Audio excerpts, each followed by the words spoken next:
Justement, les investitures, l'une des marques politiques que souhaite mettre en avant Emmanuel Macron, c'est le renouvellement. Hier, il dit, dans les marches, les candidats en marche, 95% d'entre eux sont des non sortants, 52% n'ont jamais eu de mandat électif, c'est en tout cas ce qui est présenté. Parlons maintenant, vous, de vos candidats, les républicains. Est-ce que vous allez également pratiquer un renouvellement parmi ceux que vous présentez ? Très important, 60% de renouvellement dans nos candidats. Mais je voudrais revenir aussi sur l'affichage qui est fait par M. Macron et ses équipes sur ce casting qu'on nous présente comme issu de la société civile. Attendez, quand on regarde les candidats de la société civile, on y retrouve qui ? On retrouve un beau casting hollandais. On retrouve les membres de cabinet de M. Hollande, de M. Valls, de Marisol Touraine, de Christiane Taubira, de Patrick Kanner, et tout ça, on nous les baptise société civile. Ce sont des membres de cabinet, des apparatchiks, des partis politiques. Donc,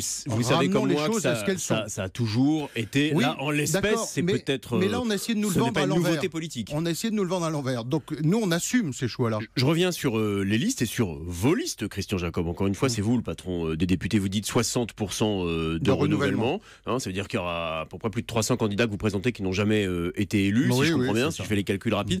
Les listes présentées hier en marche, c'est la parité absolue, en tout cas sur les 428 candidats présentés. Est-ce que ce sera le cas dans vos rangs ?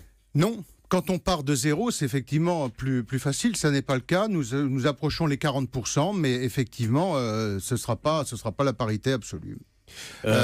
Nous avons beaucoup progressé et on va continuer à progresser. Vous assumez de rester là sur ce mode-là, sur une pratique à l'ancienne, et avec les conséquences même on le fait avec à la fois l'évolution de la société, le fait aussi que le personnel politique, ça ne se recrute pas sur catalogue ou sur Internet. On voit où ça mène, ce numéro d'amateurisme aujourd'hui avec ces sélections sur Internet. Nous le faisons avec des élus qui ont un ancrage territorial. Et aujourd'hui, la parité avance progressivement. Ça nous amène à avoir près de 40% de femmes. Ça n'était pas le cas auparavant. On a encore des marges de progression, mais on assume ces choses-là. Il y a aujourd'hui